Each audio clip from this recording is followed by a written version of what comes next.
Senhoras e senhores, doutores e doutoras, mandaram para o jurídico e aqui estamos novamente. Essa é Manda pro Jurídico Podcast, o seu podcast que desjuridica o juridiquês e também o único podcast jurídico que você consegue ouvir até o fim. Eu sou Rodrigo Ávila e, como de costume, estou aqui muitíssimo bem acompanhado de Pedro de Regina e Natália Dias. Como vão? Tudo bem, graças a Deus. A gente, cada dia uma batalha do advogado. Hoje foi a do trânsito, foi minha maior batalha. Duas que horas. O resto tava tendo só vitória, só vitória. Aí veio o trânsito, pei. Mas vencemos, estamos aqui hoje. Uma vitória suada. Suada. Mas como sempre, a gente valoriza a vitória suada. Mas, ô Pedro, você passou por um desgaste ou por uma batalha pra chegar numa vitória. Não, tava só na estrada da vitória. Porque ele só tá... esse desvio de percurso, Porque, graças ao gente, Waze. isso agora ficamos até com uma questão moral aqui. A estrada pra vitória, ela é custosa. É. Não dá pra dizer que ela não é. Mas você sabe qual foi a vitória que a gente alcançou hoje, ô Rodrigo? Se você está vendo o podcast, você sabe qual é. Se você está ouvindo, você está errado, porque você pode estar vendo também. Não é não? Natália, qual é a vitória? Dá pra ver aqui, na mesa aqui, um negócio bem grande que significa uma coisa nova no nosso projeto, né? Gente, nós mudamos de estúdio. Agora a gente está com uma parceria com a agência Tori e com a Multiplan. E nós estamos gravando nada mais, nada menos do que no meio de um shopping center. Gente, vocês imaginaram? Não, né? Nem a gente. Estamos gravando o primeiro podcast jurídico a ser gravado no meio de um shopping center no Rio de Janeiro. Ou seja, estamos... Quiçá do Brasil. Quiçá do Brasil. Por que não? Estamos num aquário. Sabe o que é melhor? Vocês podem vir aqui ver a gente. Isso é verdade. Assistir a gente. Imagina.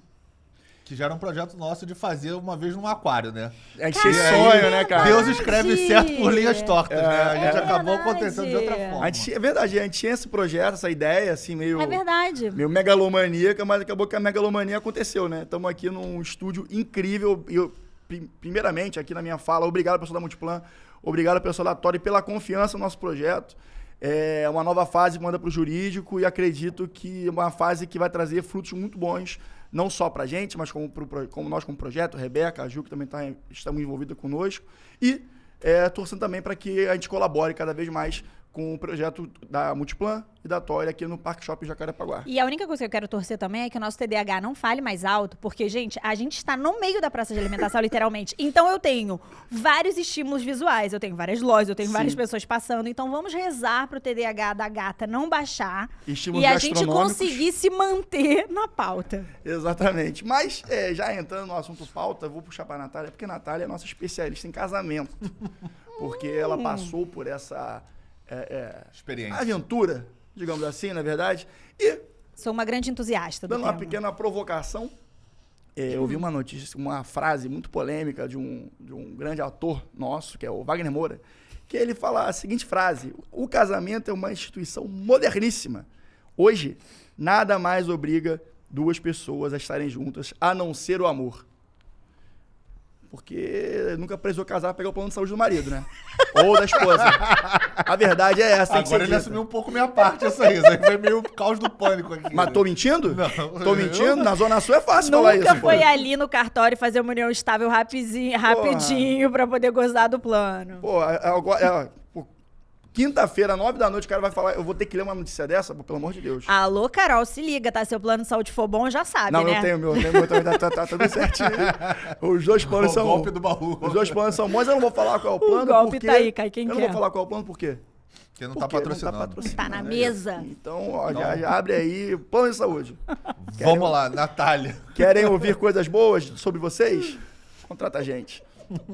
Mas, ô Nath, sobre essa questão do casamento, a nossa pauta hoje vai ser forjada sobre a instituição do casamento, claro, tendo um viés jurídico, e também sobre as coisas que circundam o casamento. E uma coisa que circunda o casamento que nós, homens, em regra, não temos muita familiaridade, é a questão da produção da mulher no casamento. A gente vê, a mulher começa a se arrumar 8 horas antes do casamento e quando vê tá pronta. Mas até, né, estar belíssima na indumentária, existe um processo. E parte do processo é a maquiagem.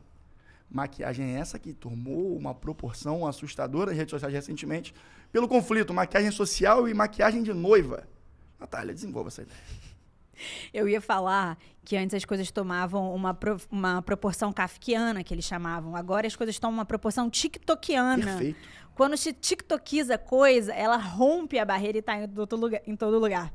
Mas eu achei interessante essa discussão, particularmente. Primeiro que gosto do tema. Achei bem interessante. Mas eu achei que ela se centrou, o debate se centrou num ponto errado. Contextualizando vocês, o que aconteceu? Uma noiva foi fazer uma maquiagem com uma maquiadora e ela não disse que iria para o casamento dela. Ela disse que ela iria para uma formatura, para um batizado, alguma coisa do gênero. E a maquiadora depois descobriu que, no caso, a mulher em questão era uma noiva e ela se sentiu prejudicada. Porque o custo do valor da maquiagem para a noiva era mais alto do que o custo do valor da maquiagem para qualquer evento, que foi o que eles chamaram ali de maquiagem social. Maquiagem social. E aí rolou-se um burburinho na internet, aí posições para todos os lados, todo mundo se posicionando. Então eu tenho 2 pontos para dar. Vou dar primeiro o meu ponto de ex-noiva. Inclusive, amei esse título, cultivei ele por 2 anos, muito feliz. Muito felizes. E vou dar meu ponto de vista jurídico, obviamente. Qual é o meu ponto de vista como noiva? Todo mundo, é muito comum a gente ouvir falando assim, nossa, quando você vai comprar um serviço e esse serviço é para um casamento, você já sabe que o valor vai ser 10 vezes maior, 5 vezes maior, 20 vezes maior. Mas isso, por quê? Me isso explica, é tem verdade. alguma diferença? Isso é verdade. Sob a perspectiva da mulher? Da perspectiva da mulher, não existe diferença nenhuma, até porque não tem esse sexismo nessa questão. Mas qual é a perspectiva? Aí eu tô falando em todos os serviços que incluem o casamento. Se você pegar um contrato de um casamento, da prestação de serviço de um buffet do casamento, da prestação de serviço de um buffet de um aniversário, normalmente o tipo de multa por qualquer descumprimento por parte do buffet, estou dando um exemplo de um fornecedor, ele é muito maior do que se você estivesse contratando para um aniversário. Por quê?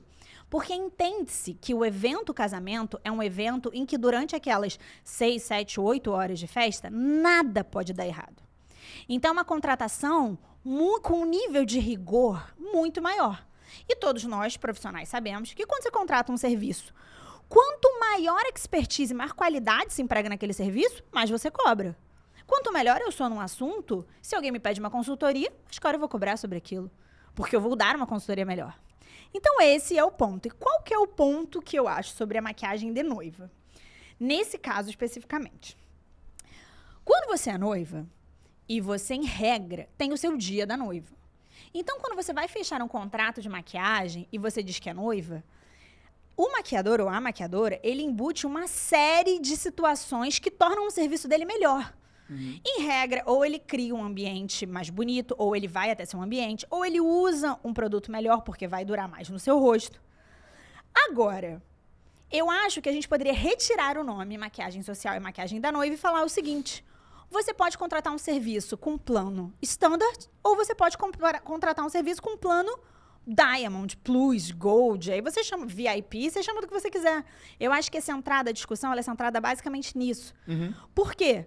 O serviço oferecido, quando ele não é essa maquiagem de noiva que eles chamam, é um serviço um pouco mais simples. Eventualmente, maquiadores podem fazer escolhas de produtos que eles usam, porque noivas precisam que a maquiagem dure mais e dure melhor. Só que isso poderia ficar a critério da cliente. Deveria. E essa que é uma questão um pouco no universo dos maquiadores e das maquiadoras em geral, mas eu entendo completamente o lado dos maquiadores. Se você é noiva e você vai contratar o serviço, em regra, eles já te oferecem um pacote de noiva. Eles não te oferecem um outro pacote. Mas eu também entendo. Por quê? Uma vez que o maquiador ou a maquiadora dá a credibilidade dele que ele vai maquiar aquela noiva, a noiva e os convidados esperam que ela fique bem a noite toda. E isso tem um custo. Tem um custo na maquiagem, tem um custo no produto, tem um custo no tempo que o maquiador vai perder com você, vai ligar, estar te maquiando. Então, eu entendo os dois lados, mas para mim a gente poderia retirar esse termo maquiagem social e maquiagem de noiva e botar um termo prestação de serviço com um nível de qualidade, emprego de técnica e até de espaço e de produto, e um outro com um nível superior. Porque é essa a diferença. E é por isso que se cobra mais caro, e eu acho que faz sentido cobrar mais caro. Cara, esse debate é muito bom, né? Porque muito bom. Quem é ouvinte antigo do Manda Pro Jurídico sabe porque a gente já tratou isso uma vez, no pré-casamento da Natália. É verdade. Ah, foi. Que, inclusive, eu citei o exemplo que quando a minha prima foi casar e eu era padrinho, eu fui nesses eventos que os casamentos fazem de buffet pra você escolher. E aí eu falei, tem um buffet Degustação, né? Gold, Mas, pô, pro seu casamento é uma vez na vida. No caso dela nem foi, mas é a hora que eles vendem, né? Tem o buffet Gold, que você tem lá, sei lá, Coca-Cola, Guaraná e qualquer outra coisa. Mas você, pro seu casamento, não quer o buffet Gold. Né? Você quer o buffet que é Platinum. Então você vai ter cervejas premiums, champanhe. Mas, pô, será que seu casamento você vai querer o Platinum e não o Black? E aí o cara vai escalando e jogando no psicológico. Então, assim, para além do direito, eu acho essa chantagem emocional que é feita como praxe do mercado de casamento deveria, de alguma forma, ser melhor discutida socialmente. Mas não existe nada hoje na lei que proíba. Por quê? Porque a negociação é feita entre as partes, elas estão cientes, porque tem um dever de informação, é muito bem avisado o que vai ter, quanto você vai pagar por cada tipo de serviço, então não tem nenhuma infração sob o ponto de vista de Código de Defesa do Consumidor, ou até numa negociação havida entre as partes da boa-fé e do costume local sobre como é que é feito aquilo, como 113 do Código Civil. Então, não é nada para te enganar, mas ele usa de uma condição emocional de você estar se casando para se valer de preços mais caros, que podem ser considerados abusivos ou não. Por isso que é subjetivo. Eu acho que está na hora de discutir isso. Por quê? Maquiagem. Mesma coisa que vocês falaram aqui agora. Por que você vai cobrar mais caro só porque para um casamento, se foi exatamente a mesma maquiagem? Por que a maquiadora se sentiu ofendida? Porque ela sabe que a praxe do mercado deixa ela cobrar mais caro por aquilo. Perfeito. Então, esse que é o problema. Por existir essa praxe no mercado, que não é vedada por lei, e que os costumes locais aceitam essa cobrança, que pode ser entendida como excessiva ou não, ou pontual, já que é só por causa do casamento, você gera esse debate que teve. Então, tem o caso da maquiagem, tem caso para aluguel. Então, se você for alugar este salão aqui para fazer o teu aniversário, tem um valor. Se você for alugar para uma festa corporativa, ele tem outro valor. Se você for alugar para casamento, tem outro valor. Pô, mas é o mesmo espaço. Eu vou botar o mesmo número de pessoas que seja. Não, mas o casamento é mais caro. A festa corporativa tá no segundo degrau ali, vamos dizer. Se você vier aqui só para brincar de pique-pega, vai ser mais barato. Então, assim... Mas aí deixa eu fazer o advogado do diabo. Conclui. Não, então assim, já concluindo mesmo. Então, o que eu acho assim, se o mercado entende que pode se cobrar mais caro, cabe às pessoas que vão contratar aquele serviço aceitar ou não. Se o mercado que vai comprar e contratar começar a não aceitar os preços elevados abusivos, ainda que seja para o seu casamento, realização do seu sonho, seja um casamento, uma festa, alguma coisa, o mercado naturalmente, a lei da oferta e procura, a lei da oferta e da demanda, ele vai naturalmente ter que abaixar o preço. Se as pessoas consumem, mesmo achando caro, o cara vai continuar cobrando, porque vai ter gente consumindo. Óbvio. Então isso é mercado, não adianta, porque não tem nada que está sendo vedado. Obviamente, pode ter um caso ou outro pontual, que a pessoa pode ter uma cláusula abusiva, uma infração no dever de informação, óbvio que isso pode acontecer. Mas em regra, a prática do mercado, todo mundo sabe que o evento casamento incide uma inflação. Mas aí eu vou fazer o advogado diabo para o caso especificamente do maquiador e para esse cenário de prestadores de serviço quando envolve casamento. Pro caso da maquiadora. O maquiador, eu entendo muito claramente que quando o maquiador ele vende uma maquiagem de noiva ou um dia da noiva, ele tá empregando mais serviços naquilo. Ele, em regra, ou vai até o local, ou o local dele é melhor, ele usa uma maquiagem melhor, às vezes ele usa muito mais maquiagem, porque a maquiagem de noiva é uma coisa que precisa durar muito. E eu nem tô fazendo essa defesa pelo meu maquiador, porque o meu maquiador foi um grande amigo meu, que na verdade ele nem maquia noivas, ele maquia artistas, etc. Ele foi porque ele é muito meu amigo e foi muito importante pra mim ele estar naquele momento comigo. Mas eu vejo sentido, porque você está prestando um serviço mais caro, você está prestando um serviço melhor, há um emprego de força material e dinheiro do profissional maior. Eu vejo sentido sim cobrar mais caro. Em relação aos profissionais em geral do mercado de casamento, casar é muito caro. E dentre as razões pelas quais casar é muito caro é porque entende-se que é um evento em tese único, não necessariamente, muitas vezes ele não é um evento único, mas entende-se como único. Então, em regra, a responsabilidade nos contratos que você assina com seus prestadores de serviço, ele é mais agressivo para o prestador.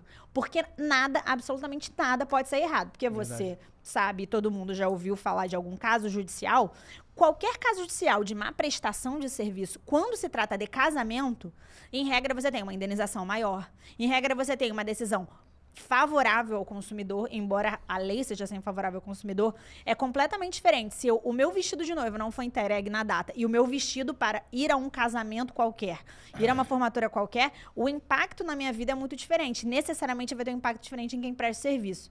E eu entendo essa cobrança em razão dessa situação específica. Óbvio que a gente pode falar assim, todo serviço tem que ser bem prestado. Todo mundo tem que cumprir prazo, todo mundo tem que dar o seu melhor.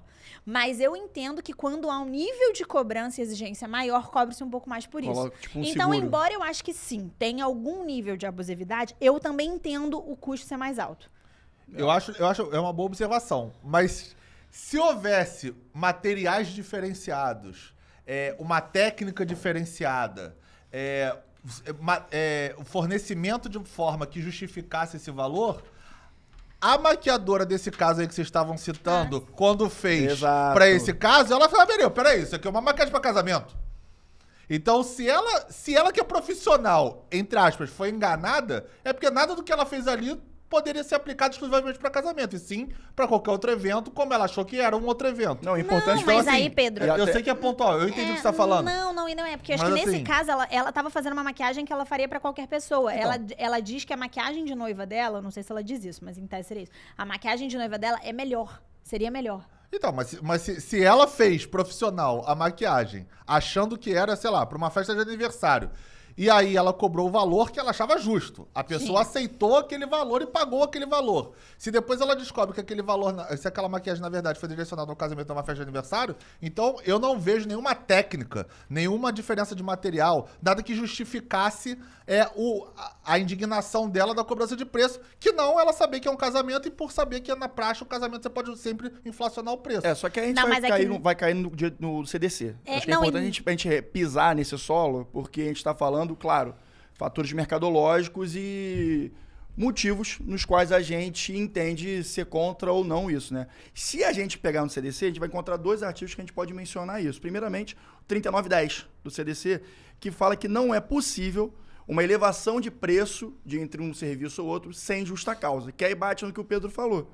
Que o Pedro falou que, bom, tudo bem, se a maquiagem é melhor, eu não sei, MAC e Boca Rosa Beauty, não sei, são as marcas que eu conheço de maquiagem. Vamos entrar nesse terreno, não vamos entrar nesse terreno. E tem uma diferenciação, ou o cara de fato fica mais tempo, ou a experiência da noiva é diferenciada, beleza. É legal a elevação do preço. Assim como um serviço jurídico que demande mais técnica, Sim. demande mais horas trabalhadas, é mais Sim. caro, normal. Só que tem outra questão também. Se há a possibilidade do outro serviço de maquiagem, a maquiagem social, e a consumidora quer esse serviço, a fornecedora do serviço, ou fornecedor, maquiadora, Deveria prestar. não pode se escusar de fazer. Sim. Isso aí tá no 6º, inciso 4º do CDC. Então, dessa forma, essa conduta do mercado não está prevista, não está sendo blindada pelo CDC. Isso aí é perfeito, porque o ponto interessante é porque a noiva, um dos pontos de alegação da maquiadora é que a noiva criou uma situação pra mentir pra maquiadora. Exato. Pediu Ela pra ligou mãe até estelionato. mentir. Exatamente, pediu pra mãe mentir, pediu pra não sei quem mentir, então ela criou uma situação. Agora o ponto é, o que leva uma noiva a criar esse tipo de situação? Por que que Pagar ela mais não- barato. Mas, O assim, mercado, por o que mercado que ela não exigiu. Mas aí o ponto é, por que ela não poderia chegar pra maquiadora e falar, olha, eu sou noiva, tudo bem, mas eu não quero o seu serviço Platinum, as no as, o seu serviço noiva. Eu quero o seu serviço standard, eu quero o seu serviço, sei lá, silver, porque é o que eu posso pagar agora, é o que tá dentro das minhas condições, ou o que é o meu interesse gastar com isso. Aí cabe ao profissional entender se faz sentido pra ele assinar uma maquiagem de noiva, sendo que não é pra noiva, entendeu? Imagina que aí todos os fornecedores do casamento vão ser assim, a flor não é para um velório, a comida não é para um almoço de família. E vai assim, aí no final é um casamento com vários... E ninguém sabe. Aí todo mundo mentiu. Vai sair por 1/10 do valor se fizer isso aí. Vai dar mais trabalho. Mas, em contrapartida também, Provavelmente vai ser processado por má fé por algumas pessoas. algumas né? pessoas também. Vale o risco? Não sabemos dizer, provavelmente não vale, né? Ninguém nunca tentou, eu acho. Eu duvido que alguém na hora de alugar uma coisa falou, pô, vou fazer uma festa e chegar lá num casamento. Porque é caro. Tipo assim, É muito locação de espaço caro. é caro pra caramba. Caríssimo, Não, que já tive isso? amigos próximos E que tem confidenciaram os valores, cara. É, não, assustador. e tem isso. Você, tipo... Eu posso confidenciar os valores se você quiser. Não, Os já valores confidenciou. são Você é um dos malucos. amigos próximos. Eu sou os amigos próximos, Mas, close enfim, friends. gera esse debate realmente.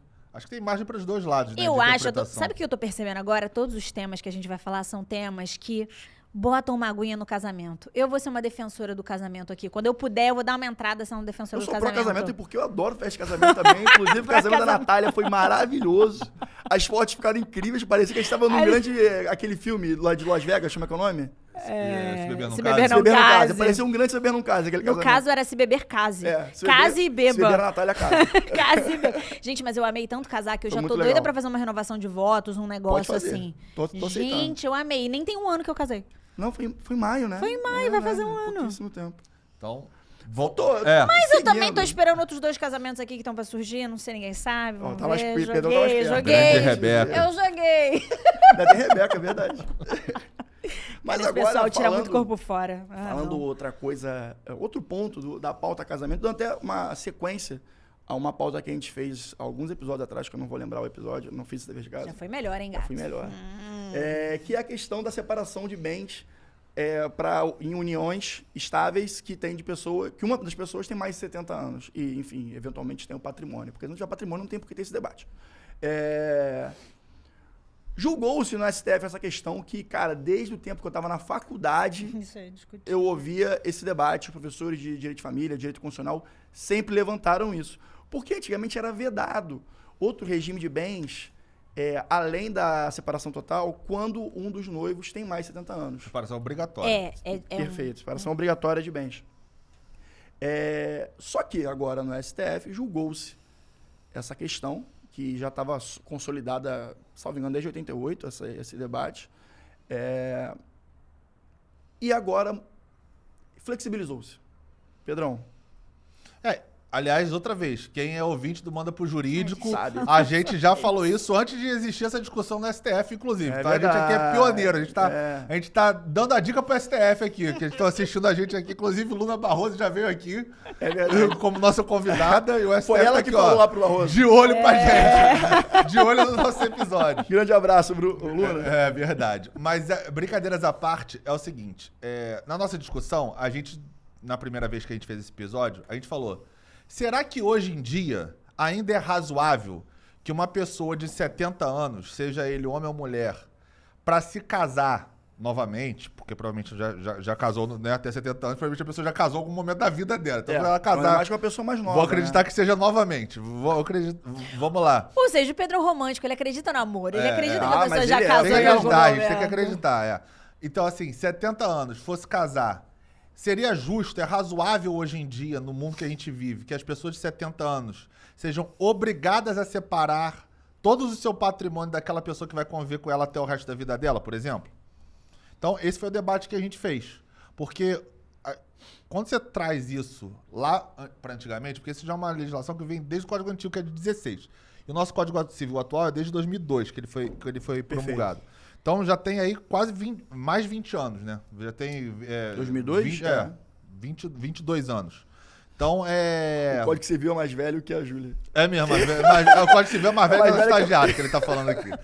Mas assim, Ai, gente. lá na época, uma pessoa de 70 anos era completamente diferente de uma pessoa de 70 anos hoje. Total. Ela era mais velha mesmo, assim, né? Assim, exato. sendo bem direto. Menos jovial. Ela era uma assim. pessoa que tinha uma limitação maior do que uma pessoa de 70 anos hoje tem. Então, a jurisprudência, como sempre, ela vai começando a julgar casos nesse sentido, onde pessoas que tinham 70 anos e casar estavam se sentindo lesadas por não terem direito de escolher qual seria o seu regime de bens no casamento. Elas eram obrigadas a casar com o regime da separação obrigatória de bens. Elas não podiam escolher. Então, Exato. será que é razoável uma pessoa de 70 anos ser compelida pela lei a ter que casar com um tipo só de bem? Foi isso que o STF julgou. Ele entendeu, acho muito acertadamente na minha opinião, que não. Que a pessoa hoje de 70 anos, naturalmente, se ela tiver lúcida, com condições normais de uma pessoa de 70 anos, que hoje a gente estava falando aqui, ela pode escolher qual regime que ela quer. Se ela vai querer dar comunhão parcial, que é o regime legal que a gente chama, se ela vai querer fazer uma separação de bens, dirimindo quais cláusulas, como é que vão ser feitas a divisão de bens, enfim, ela deixou, ela relativizou, ela mitigou essa obrigatoriedade da separação obrigatória no regime para as pessoas de 70 anos. Então, acho que foi uma decisão muito acertada. Inclusive, o Código Civil, ele está com um projeto de lei para diversas alterações e, dentre elas, essa será uma que será possivelmente não, né? Dá até para cravar. Vai ser alterada quando Você ouviu aprovada primeiro aqui, hein, Brasil? e vai alterar o Código Civil para poder possibilitar pessoas de 70 anos a poderem casar com outro regime que não o da separação obrigatória, se assim elas quiserem. Inclusive, o Flávio Tartucci está encabeçando esse novo projeto de alteração legislativa do Código Civil, completamente correto. Flávio Tartucci, se quiser, vem aqui no Manda Pro Jurídico conversar com a gente, vai ser muito bom. Agora, essa O questão... Rodrigo, ele tem um veneno. Gente, que isso, gente? Cara, ele sai da integridade de um advogado pra uma baixaria assim, ó. Zero baixaria. Eu nem sei. É porque vai ser um debate bom. Ele é um Não. excelente jurista. É um dos melhores. Claro, Civil. sem dúvida. Baita professor também. Sim, sem Professor, dúvida. ele é muito bom jurista civil. Esse ponto dessa previsão de maiores de 70 anos terem um regime de separação obrigatória, ele sempre foi muito discutido e sempre foi muito debatido de uma forma negativa. É uma previsão que já não fazia sentido, mesmo antes da gente ter uma expectativa de vida muito maior. A gente tem uma expectativa de vida média de 84 anos, então, em regra, uma pessoa de 70 extremamente lúcida. Mas até quando foi promulgada já não fazia sentido, porque você não pode tirar de uma pessoa que tem personalidade e capacidade dela conseguir determinar qual vai ser o regime de casamento dela. Tanto é que o STF tem uma súmula, que eu acho que é desde 64 ou 68, que dispõe que neste regime, olha como é que é a loucura do universo jurídico brasileiro. O STF tem essa súmula que dispõe que quem era casado no regime obrigatório, os bens na constância do regime se comunicavam. Então ele tem ainda, né, uma súmula que contradizia o que a disposição da separação obrigatória dispunha. Uhum. E aí veio o STJ e endossou a discussão dizendo, não, beleza, a gente tem a súmula do STF, ela faz sentido, mas você vai precisar provar que houve contribuição de ambos para você conseguir fazer valer a súmula e aí sim você comunicar os bens na constância da separação obrigatória. Então, veja bem, a gente criou uma lei que não fazia sentido. O STF, para conseguir remediar, criou uma súmula. Mas a súmula, ela era uma súmula que não resolvia todos os problemas. Aí teve que vir o STJ para criar um entendimento. Então, você fazia uma confusão jurídica. Exato. Isso a gente está citando de um caso específico, que a gente está falando sobre separação obrigatória, que é uma coisa que atinge muita gente. Mas a gente tem diversos casos assim no Brasil. E é interessante que essa decisão que a gente está falando, ela é uma decisão, sempre que o STF dá esse tipo de decisão com o que a gente chama de repercussão geral, ou seja, ela vai valer para todos os casos. Ela não está julgando um caso em particular, ela está dizendo, ó, agora vai ser assim. Eles poderiam modular os efeitos. Agora, você imagina que maluquice se eles modulassem os efeitos com efeito retroativo. Ou seja, botar para trás, né? Perfeito. Eu Enfim, até puxar isso eles agora. nunca vão fazer isso, não há modulação de efeitos, é só da decisão em diante. Então, ou seja, se você tem um avô, um pai, ou se você mesmo casou, o famoso regime ex-nunc. obrigatório, vai manter no obrigatório. Mas daqui para frente, não mais você pode optar pelo seu regime, como é o que faz sentido, sempre lembrando que a gente tem 4 regimes diferentes elencados no Código Civil e você pode sim determinar o que é melhor para você, porque, diferente do que o Wagner Moura, foi Moura que falou? Wagner Moura, ele mesmo. Diferente do que o Wagner Moura falou, é sempre bom a gente lembrar que a gente se relaciona sim porque a gente ama, mas o casamento, ele tem efeitos civis e patrimoniais muito sérios. Então, Exato. todas as vezes que você, querido ouvinte do Manda Pro Jurídico, for pensar em casar, pense porque morar junto é bom, dividir a vida é bom. Eu sou super a favor, eu amo ser casada, amo meu marido. No entanto, casamento é sociedade. Sociedade com impacto e repercussão jurídica no seu patrimônio, no patrimônio do seu cônjuge, se ele for o seu marido, ou seja, casado de fato. Então, a gente tem que refletir um pouco na instituição casamento como uma instituição de negócios. Você está fazendo um contrato, você está se tornando sócio e aquilo vai ter repercussão na sua vida. Então, é sempre muito importante, sim, antes de casar, vocês ponderarem sobre isso. E qualquer dúvida, manda pro jurídico. Inclusive, a exposição de motivos pela qual se obrigava a pessoa de 70 anos ou mais casar com a separação obrigatória era justamente patrimonial. porque ela entendia que o cara só ia casar com alguém mais novo que ia ter interesse no patrimônio dele. E aí então tinha- era pra, no fundo, a exposição de motivos uma blindagem aos herdeiros. era pra protegê-lo de não tomar o golpe do baú. Exato. Mas assim, obviamente, outra vez, a sociedade mudou, aquilo que a gente estava explicando. Não necessariamente um cara que vai casar com 70 anos, ele vai casar desconhecendo que ele possa ser vítima de um golpe. E hoje em dia também, às vezes, o cara sabe que a mulher tá ali por ele mesmo, mas por ele tá Ou talvez bom. a mulher também E aí tenha. tá tudo a mulher bem, se tiver ou todo o mundo de cara- acordo entre as partes, Isso. também não tem E problema o nenhum. Rodrigo falou uma coisa aqui, proteger o herdeiro. Gente, mas lembra de uma coisa. Sim. Não existe herança de pessoa viva. Tá vivo, meu É. amor, querido? Gente, o Rodrigo deu um tchau pras pessoas. Me deram um tchau, eu cara. amei. Não existe, só pra concluir, não existe herança de pessoa viva. Então, assim, estar vivo, seu dinheiro, sua autonomia. Querido, quer grana do papai? Vai trabalhar, amado. Vai Aham. assinar uma carteira assinada. Por que não? Vem aqui pra Jacarepaguá. Eu acho que talvez seja Eu, um hein? início de uma transição do conceito do casamento, assim, não tô falando que é definitivo e absoluto isso já a partir de agora, mas talvez tenhamos uma flexibilização desse conceito que não é só uma lógica patrimonial, mas também começa a ter alguns lances ali de uma lógica mais afetiva mesmo na relação. Porque uma vez entendendo isso, a gente começa a... Por exemplo, eu lembro muito da minha aula de Direito de Família falando sobre isso, era... E se a pessoa que casou com a pessoa mais velha foi a pessoa que cuidou até o óbito da pessoa?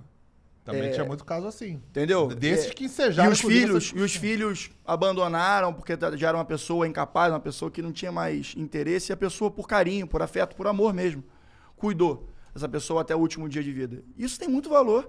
E eu tenho certeza que grande parte das pessoas que viveram essa dinâmica gostariam de fornecer algum carinho em forma de herança para essas pessoas para os dias posteriores. Isso é uma coisa que me incomoda um pouco no universo jurídico. Eu acho que o Pedro vai compartilhar dessa ideia.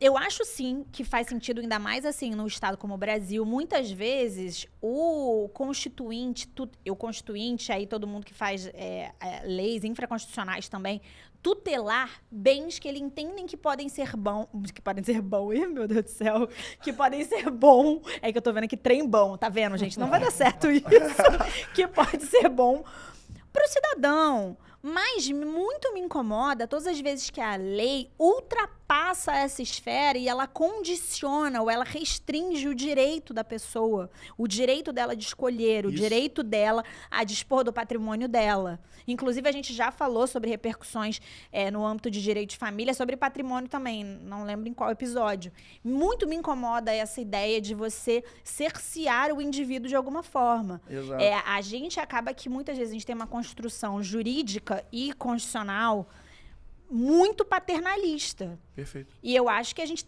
transpõe um limite. E isso é claro, a gente está... essa súmula, depois eu vou procurar, vou pedir para a Beca e para a Ju colocarem. Eu não sei se ela é de 64, 68. Então, veja bem, a gente está nessa discussão de que essa disposição de mais 70 anos é regime obrigatório há trocentos anos, há 50 e poucos anos. Não, e o que é mais curioso E agora que a gente foi resolver. é porque no Brasil, e aí o direito brasileiro é muito louco porque tem essas peculiaridades, uma súmula do STF, no caso, ela acaba bypassando uma lei. Então, se você for estudar uma hierarquia legal ali, né, aquela famosa pirâmide de Kelsen, a súmula jamais poderia ter mais força do que uma Exato. lei promulgada pelo Congresso Nacional. Mas no Brasil isso acontece. Se o STF, por exemplo, edita uma súmula com uma aplicação erga omnes, né, como você está falando, para todo mundo, né, só para um caso especificamente, essa súmula ela vai orientar as decisões nos tribunais do Brasil muito mais do que a lei que fala aquilo. Inclusive, se ela estiver contradizendo aquela lei de alguma forma. Não estou falando que é exatamente esse caso Entendi. Mas é porque você me falou da súmula agora, eu me Você lembrou lembrou porque desse detalhe, foi a discussão da súmula que foi para o STJ, ou seja, Sim. não tinha uma lei falando sobre isso. Sim. E agora a gente tem a decisão do STF que vai reverberar contrariamente ao que a lei manda. Exato. Até a alteração do código que a gente sabe que vai vir nesse sentido, que virá nesse sentido, a jurisprudência do STF vai passar a lei, né? É uma situação semelhante que quando a gente teve a MP da liberdade econômica, né? Que a gente sabia que ia haver alterações no Código Civil. Mas aí, entrando nessa questão das mudanças que a gente estava conversando, que são tendências e surgem a partir de contextos sociais diferentes, né? A Nath falou uma palavra que me marcou aqui na conversa, que foi incômodo. Quando uma lei incomoda, é porque essa lei não faz mais parte, não é mais aderente à nossa dinâmica social. Então, o desafio, eu acho, do legislador e nós como juristas na interpretação disso, é estar sempre atento às mudanças que a sociedade exige do direito e das nossas leis. A partir disso, as jurisprudências começam a ficar cada vez mais distorcidas com relação ao que está a sociedade. E a partir dessa reação de incômodo, a gente começa a construir novas questões para que a gente mude o que gera esse incômodo na gente. Sabe o que eu acho que vai acabar acontecendo de alguma forma? Hoje em dia, aqui no Brasil, a gente segue um conceito de civil law. Então, ou seja, hoje em dia, a base da norma, a base do universo jurídico, ela é a lei. Origem francesa. Para quem... É a lei. Óbvio que você vai ter decisões, que você vai ter entendimentos, mas a base é a lei. É na lei que a gente se socorre. Eu acho que, de acordo com o nosso processo legislativo, o mundo vai mudar tão rápido. Você vê agora o óculos da Apple, que foi lançado agora. Isso vai mudar assim, vai mudar o mundo assim. Ano que vem, vocês vão ver, muita coisa vai ter mudado. Como foi a inteligência artificial, como foi a internet. Enfim. Sim, eu acho que a gente pode começar a engatinhar de alguma forma a caminhar ali para um common law. Eu acho que talvez a flexibilização da civil law da maneira como a gente pensa hoje em dia. Ou talvez no meio do caminho ali. A gente é muito pautado na civil law e existem princípios da civil law em comparação à common law que eu acho muito cultural já no Brasil. Por exemplo, os direitos fundamentais da Constituição, por exemplo, os direitos da propriedade, direitos fundamentais do artigo 5º da Constituição. Então, talvez a flexibilização visando justamente essa dinâmica social mais acelerada que a gente vive, a cada dia está mais acelerada, vem acelerando mais, eu acho que talvez a gente encontre esse meio termo ali, essa zona cinzenta, que fique mais interessante para as mudanças sociais e também para a manutenção de certos pilares da nossa sociedade. Eu acho que a gente já vive no Brasil um sistema híbrido. Mas não, exato, mas só ele não é oficializado como perfeito, híbrido. Ele ainda é oficializado como civil law. Sim, mas sim. A gente acabou de dar o exemplo que a jurisprudência, uma decisão do STF superou o que a lei manda. Então, assim, isso é a clara caracterização de que a gente não vive um civil law puro. Um civil law brasileira, talvez, ou um sistema híbrido entre civil law e common law, pode ser. Aí você chama, aí vai vir uns doutrinadores aí começar a inventar nome e discutir nome. Mas eu acho que hoje no Brasil a gente já tem essa cultura de, antes de fazer um caso, de um recurso, a gente estudar muito mais uma jurisprudência, as decisões, os entendimentos dos tribunais superiores, do que propriamente parar para ver a letra fia da lei ali. E isso é um problema, porque isso cria uma confusão, vou usar uma palavra que os juristas gostam, isso cria uma situação teratológica, porque fica assim, cara, você não sabe de onde tá vindo. É o famoso barata voa, pros leigos. É clima de loucura, é clima de festa infantil na hora que é parabéns, depois você pode comer o bolo e pegar o docinho. É aquele momento, tá? É selva, meu amigo. Briga de foice no escuro. Isso aqui é selva. Então, assim, ser advogado no Brasil não é mole, não. É uma atualização constante. É o que a gente sempre fala aqui, ficar sempre atento às mudanças e o estudo é algo que a gente tem que estar sempre, assim, afiado. Isso aqui é CBN, de 20 em 20 minutos. Não, isso não é Band? Não, é CBN, não é? Não, esse é... De 20 em 20 minutos, tudo tudo pode muda. mudar, é Band News. É Band News? Band News. CBN, mas também tem uma coisa da CBN que é assim, né? Mas a Band News chegou primeiro. Alguém se inspirou em alguém. Aí são outros 500. Mas, enfim, eu acho que tá bem batido esse ponto, né? Também tá bem batido. Vocês querem Não, eu tô sendo muito disperso, tô ficando preocupado com a pauta. Segue a pauta. Não, que aí eu queria trazer, então, até seguindo na pauta de herança, nesse papo de inventários, etc. Tem uma proposta de lei agora, foi uma notícia que o Pedro nos trouxe, que ele falou, esse tema aqui tem tudo a ver, vou soltar o link lá e o Rodrigo se vira para colocar. Acabou que eu não tive tempo, quem botou no roteiro foi o Pedro mesmo. Que agora tem uma proposta de lei que cria a possibilidade dos cônjuges renunciarem à herança deixada pelo marido ou pela esposa. Correto, Pedro?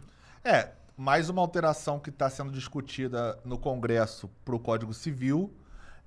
E caminha no sentido de tudo isso aqui que a gente está discutindo. Sim. Da liberdade. Até quanto você pode dispor do seu bem em vida e como você pode fazer, porque era tudo engessado. Existia, outra vez, na exposição de motivos, um racional para você proteger sua família, subsistência, toda essa questão que é o racional que a lei bota certos requisitos, como, por exemplo, você só poder dispor de 50% do seu patrimônio, que também foi algo que a gente já discutiu aqui no Manda pro Jurídico. Sim. 50% é muito, é pouco? Então essa é mais uma dessas alterações que os juristas que estão aí discutindo essas mudanças no Código Civil estão debatendo. Tá tendo esse debate, inclusive, com o Zagalo agora, recentemente, que faleceu. Assim, eu acho que são assuntos correntes. É o que você falou, que lá atrás no direito a gente estudava, a famosa teoria tridimensional do direito do Miguel Reale, né? Existe um fato, né, que acontece na sociedade. Se esse fato tiver uma relevância para a sociedade, ele vai ter um valor para a sociedade vai valorar aquele fato e, consequentemente, no futuro ele vira uma norma. Então, é o fato, valor e norma do Miguel Reale que a gente via lá no primeiro período de faculdade, que aí você falou. Então, toda vez que gera alguma coisa na sociedade, nos avanços da sociedade, na mutação social, que é constante, ainda mais com era digital, inteligência artificial, todos esses fatores que antigamente a gente não tinha, maior e mais rápido são essas mudanças. A gente tem que se adaptar. Eu achei perfeito. Hoje eu vi uma notícia que eu não sei se é verdadeira ou não, eu não me aprofundei, eu só li a matéria, o que estava, o primeiro parágrafo era que o Bill Gates, parece que ele tem 4 filhos e que ele vai deixar 99% da herança dele para um filho específico, que é... E aí, enfim, não me aprofundei, não sei, mas vou até ler a matéria porque ela me interessou, mas hoje o dia foi uma correria. Falar que a legislação e essa questão lá nos Estados Unidos é diferente no Brasil. Era isso que eu ia dizer. Esse é o ponto. Aqui no Brasil não poderia. Por exemplo, aqui no Brasil você não poderia fazer isso, mas o que a gente tinha discutido anteriormente, eu acho que sempre é uma coisa muito importante, a gente sempre tem que pensar e repensar a realidade. O dever do operador do direito é, sim, pensar e repensar a realidade. Faz sentido isso? Faz sentido, principalmente num cenário hoje em que muitas normas elas foram construídas numa base em que a estrutura familiar ela era diferente do que ela está se tornando atualmente. Sim. Hoje em dia a gente tem o direito das famílias, hoje em dia a gente tem família mosaico, hoje em dia as pessoas se casam várias vezes, hoje em dia as pessoas têm relacionamentos simultâneos, registrados. Poligamia. Tudo também sendo discutido aí nessa... Exatamente. Simultâneos, eu pensei que era relação de amante. Não, poligamia é algo... Sim, mas pode ser também, poliamor. Entendeu? Poliamor, isso. Perfeito. Pode ser também. Então, você tem relacionamentos simultâneos ocorrendo, você começa a poder ter um impacto previdenciário, porque quando você falece, você vai deixar uma pessoa para ser beneficiária, ou agora 2, e como é que isso vai impactar na nossa pirâmide etária a estrutura da Previdência. Então, acho que toda essa lógica de... Hoje em dia, o casamento, ele é a base do direito de família. Ele é um instituto mais importante do direito de família. Todo estudante de direito sabe o que eu estou falando, porque você passa muito tempo estudando sobre casamento, ainda que você não venha, de fato, operar como um advogado familiarista. Mas ocorre que essa instituição, que é muito importante para essa área do direito, ela está mudando de uma forma muito absurda e muito clara. Absurda no sentido de muito impactante. E aí, aí você pega uma lei que não faz mais sentido, ela não dá mais match para a situação que ocorre hoje em dia. E você falou até num tanto assunto previdenciário, e também tem uma discussão sobre previdenciário. Porque, por exemplo, hoje, na realidade jurídica legal, você não precisa declarar imposto de renda, por exemplo, certos tipos de planos previdenciários ou seguro de vida. Exato. E tem muitas pessoas que usam isso para bypassar essa vocação hereditária, a ordem sucessória. Quem deveria herdar, às vezes um filho, uma mulher, ele tem um filho fora do casamento que ele não quer esclarecer, uma amante, alguma coisa, ou vice-versa, um homem com a mulher com o homem. E aí, esses são mecanismos que você, hoje, na legislação, do jeito que ela está hoje, você consegue bypassar, se ninguém descobrir, passou. Mas se alguém descobrir, naturalmente vai ter discussão jurídica. Mas são mecanismos que você tem isso, porque você não precisa declarar no imposto de renda, você tem alguns benefícios fiscais previdenciários que você pode usar como mecanismo aí nesse caso. Né? Não, e é de fato, você burla a instituição de, vamos ser claros assim, do repasse do seu patrimônio. Uma vez eu ouvi uma coisa interessante, já posso falar que tem muito tempo, foi eu estava conversando com uma pessoa num cenário específico de uma empresa e ela me falou que tinha um cliente dela que estava fazendo um planejamento patrimonial de separação. Então, ele estava se planejando através de um seguro, porque você faz um seguro fazendo aporte, porque com esse aporte ele iria... Olha só que loucura, para vocês entenderem como o casamento é empresa. Porque essa pessoa refletiu e falou, eu vou desviar dinheiro desta empresa para no ato do meu divórcio, esse valor que está aqui não comunicar com essa minha sócia. É raro, mas acontece muito. Sabe qual é a conclusão que a gente Se tira você disso tiver um tudo? caso, manda pro jurídico. Sabe a conclusão que a gente tira disso tudo? Wagner Moura tá completamente errado. Tá completamente errado. Amor é importante. Todos nós compartilhamos do mesmo pensamento. Porém, resumir a instituição casamento, que é legislada, pensada, repensada, discutida, rediscutida, a só o sentimento, tá faltando um advogado na vida dele. Ele né? tá nos Estados Unidos, lá a parada é outra legislação. Inclusive, essa coisa que você falou da herança do Bill Gates, 99% para um filho só, que no Brasil não poderia, a gente tava falando desse conflito de lei. Eu me lembro que a primeira vez que eu tive esse conflito intelectual de pensar a diferença de legislação entre Brasil e Estados Unidos, foi até meu pai que falou. Algum ator desses hollywoodianos adotou uma pessoa. E aí eu lembro que meu pai tava puto esse dia, ele chegou e falou, pô, adotar nos Estados Unidos é fácil, tu não tem obrigação nenhuma, o filho não é equiparado, filho adotado não é igual filho legítimo, não sei o quê. Ah, no Brasil é, né? No Brasil Constitucionalmente, é, sim. Já eu não o sabia, filho não. adotado, ele tem exatamente os mesmos direitos de um filho concebido. Exatamente os mesmos, você não pode burlar, você não pode fazer absolutamente nada. Ele é como se seu filho concebido fosse. Os mesmos direitos. Estados Unidos não. E aí esse dia tava meio estressado e ele falou, nos Estados Unidos é mole, né? Porque tu pode não dar nada pro cara, simplesmente falar que adotou pra fazer um marketing pessoal, mas aqui no Brasil, que eu quero ver quem adota aqui, que tem que dar parabéns. E Aqui no nessa aí, Brasil, quem tá sofrendo o muito- cara tem obrigação pra caramba. Lá E nessa não. aí, quem tá sofrendo muito hoje em dia é Davi Luca, filho do Neymar. Acabou de dividir no meio a herança dele agora com a nova irmã. Ah, E peraí. toda semana aparece um potencial novo irmão dele. Complicadíssimo pro menino. Eu cara. acho que o Davi Luca ele pode ter mais uns 100 irmãos que ainda vai sobrar dinheiro pra caramba pra ele. Eu também acho. Mas assim. Inclusive, Neymar, se eu quiser, pode me adotar como filho aí também, que eu tô pra esse jogo aí, ó. Eu vou... Tô pra esse eu vou- rachucho aí das eu vou- Arábia. Eu vou me anunciar com o filho do Neymar, como é que é rachucho das Arábias. Não entendi não. Essa aí é a Escola Pedro de Regina de expressões. Eu acho que depois dessa tá encerrado o podcast. Vocês querem adicionar mais alguma coisa, seus rachuchos? Eu tô atrás do meu rachucho das Arábias, mas eu mesmo tô tendo que ir atrás dele. Eu também. Até o Neymar me adotar aí, eu tô nessa também. Só você passa, tava bom já. Passa já. era Verdade, bom. até aquele saláriozinho no final do mês. Pois é, Pô, gente. cara. Então, declaro encerrado aqui mais um episódio do Manda Pro Jurídico. Pra finalizar, vou pedir a vocês nos seguirem nas redes sociais, @mandaprojurídico.pdc, tanto no TikTok quanto no Instagram, além de Manda Pro Jurídico Podcast nas principais plataformas de áudio e vídeo. Escolhe o que você quiser para interagir com a gente e curte, comenta, compartilha, fala com a galera, alguém que possa se interessar também nesse conteúdo, visto que entendemos muito que é muito relevante, porque assim, senhoras e senhores, vocês não vão estar falando besteira que nem Wagner Moura por aí, tá bom? Para qualquer outra dúvida, vocês já sabem, né? Manda pro Jurídico, um grande abraço, até semana que vem.